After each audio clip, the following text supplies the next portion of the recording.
what's happening in your business and what you can do better.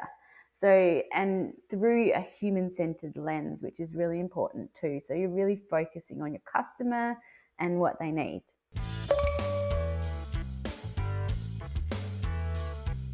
Today we have Kuva Jacobs, founder and CEO of Redpoint Consulting. Welcome, Kuva. Hi, thanks for having me on your show. It is great to have you. Now, we're interested. You've got some interesting concepts for us today. Can you tell us a bit about virtual design sprints? Yeah, absolutely. So, virtual design sprints are a design thinking approach to fast tracking ways of coming up with new concepts for your business. Wow, great. Okay, and like, how does that play out? What does that look like, especially from a consulting perspective? Okay, well, let's take your business for example. So for now, so at the moment, I can see that you're running a really successful marketing company, which is awesome. But let's say you want to find some ways to stand out even more and to be to grow or to be even better and start to scale up. Always, So yes. yes.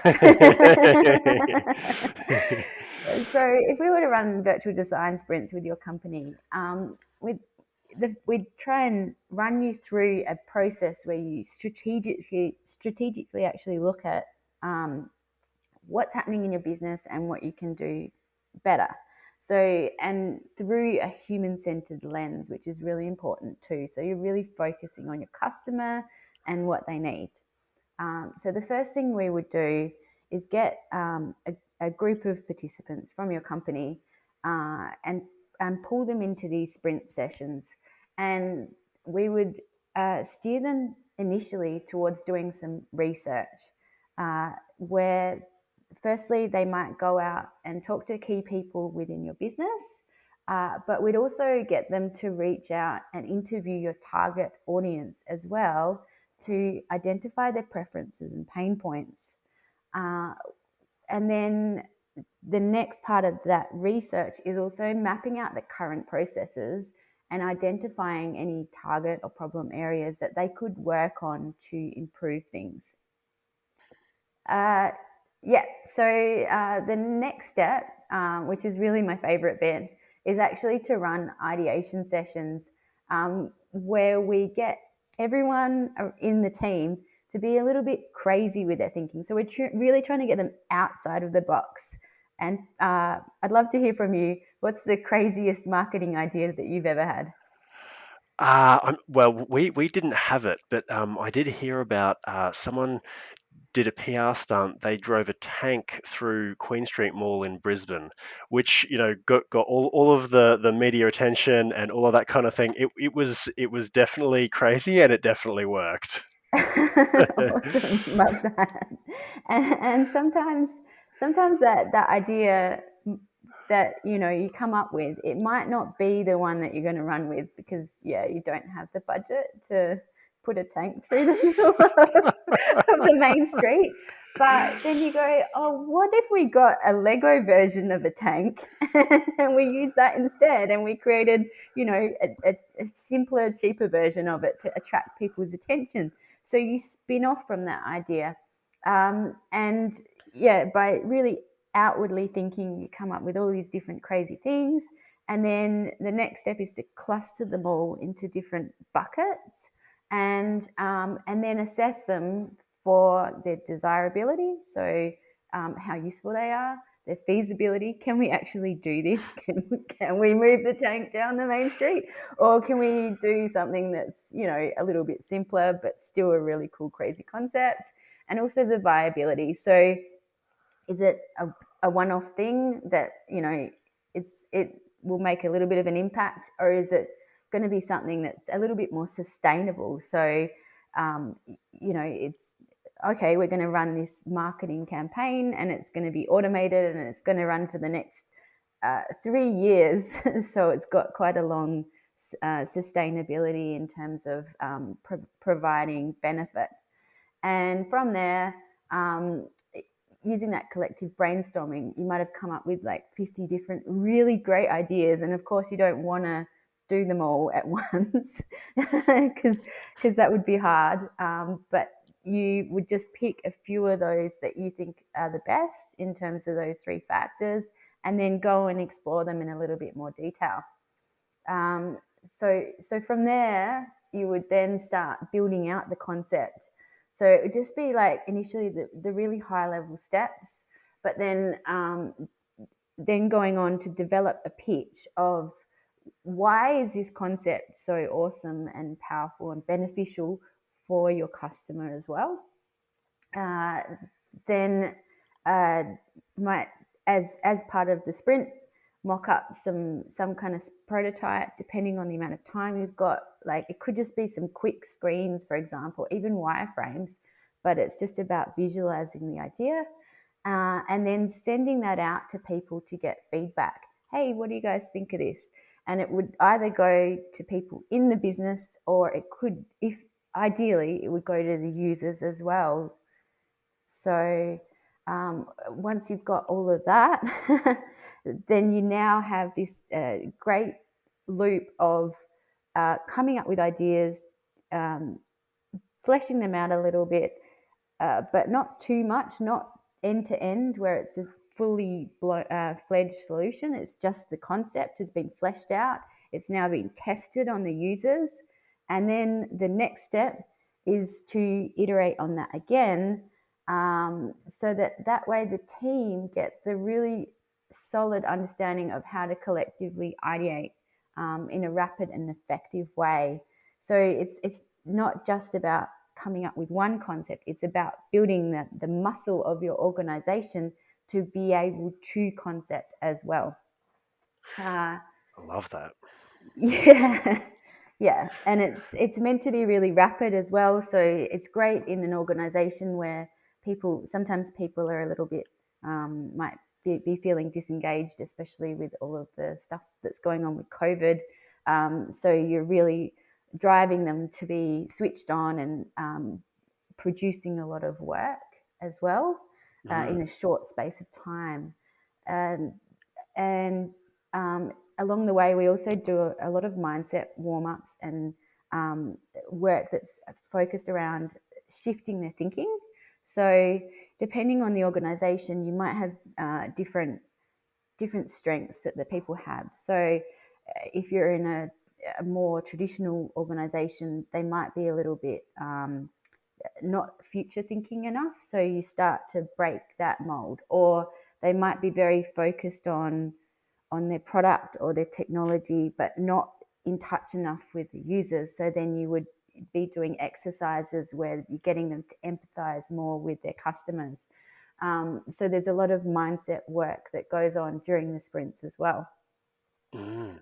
That's great, and I love how you're putting a process to that like, because the creative process is very well. Let's just say it can get a bit wild sometimes, and so having some structure to it, having a process to it, like there's a lot of value to that.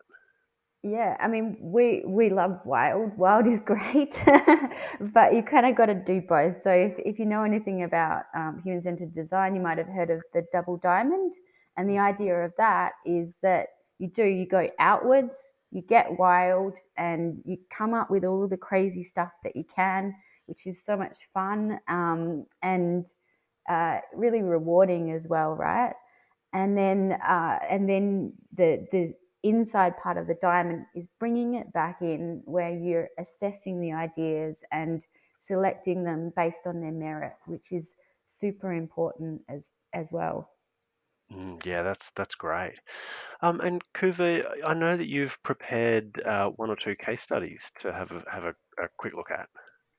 Yeah. So the way initially got introduced into this human-centered design and design thinking was that I got invited to be the learning designer for a bank, which is and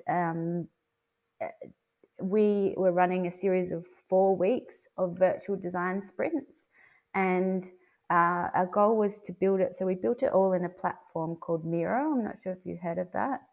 It's a collaborative whiteboard, and basically the benefit of Miro is that it enables everyone to interact in one space together.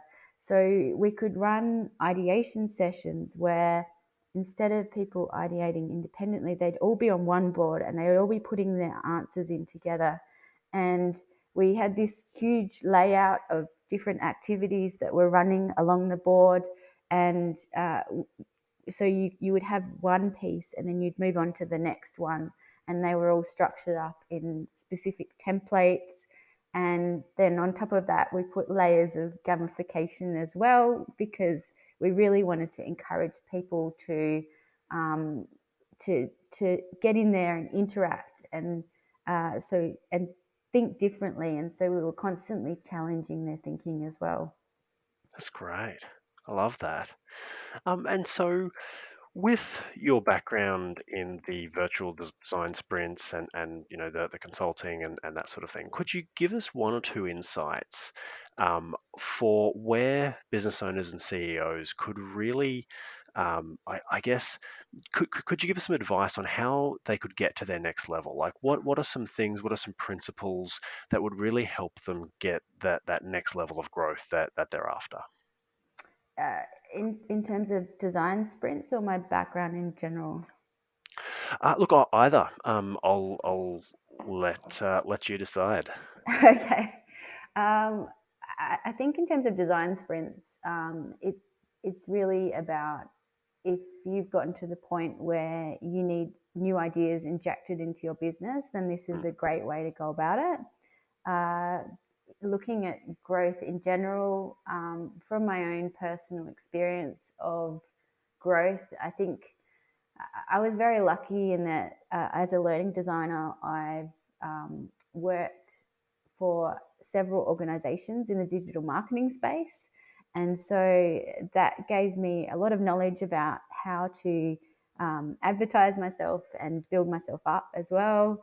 I wrote a wrote a course about personal branding at one point, and I think that that's super important. So going back onto your LinkedIn is actually one of the critical things that you can look at, and it's interesting because as part of that role, I was interviewing some of the key LinkedIn marketers. So mm. I got lots of tips and tricks, and I got to follow some of the best people in LinkedIn marketing. And I think some of the things that are important is it's really about engagement. So the platform, when you write a post, it um, the number of people that see that post depends upon how much engagement you get, especially in the first few minutes, actually. So I will always, when I write a post, I always make sure that I'm writing it for a person or a group of people that are going to get value out of that post. And then I will tag those people as well and ask them a question. So it's about creating that engagement straight away. And then I have a lot of people who are on my LinkedIn that are also quite active on the platform. So I know that they're comfortable with me tagging them and that they will respond to those questions. Uh, I always make sure that the post is delivering some kind of value or insight as well in terms of thought leadership. And yeah, from that I do get quite good engagement. And the other thing that I think is really important as well is not just posting, but commenting thoughtfully on other people's posts. And it's super interesting because I actually did another podcast this week as well. And the person who invited me had written about his podcast interview that he'd done with someone else. And I commented on that interview. And he then said, I really liked your comment. You had some great ideas in there, and I would like to interview you on my podcast as well. So a thoughtful comment can actually get you as much connection as a post itself. That's really good, and you're right, because if you're genuinely connecting with people, then of course that the doors are going to open. So Exactly. that's great. I love that. That is brilliant advice. So finally, then Kuva, who can you best help, and if they want to get in touch, how can they reach out to you? I would say any organization that really wants to inject some innovation into their company and wants to explore doing things a little bit differently, or breaking the mold of what they're doing, and in a way that is methodical and is going to deliver results, and have tangible outputs in terms of concepts. That's great. And website, LinkedIn, where is best to reach out to you? Yeah, sure. So definitely feel free to jump onto my LinkedIn and connect with me. I'm more than happy to. My website, I'm guessing you'll drop in the chat, is www.redpointconsulting.com.au. And I also have got a virtual design sprint landing page. If you click on that, I've put a meeting booking in there. So if anyone wants to set up a session with me and chat further, I'm more than happy to. Great. And guys, we'll post that around the podcast, and definitely take Kuva up on that offer. That's an incredibly generous offer. So, Kuva, thank you so much for coming on the show. We really appreciate the value that you've been able to share. Thank you. Thanks so much for inviting me. I really appreciate it. Thanks, Kuva.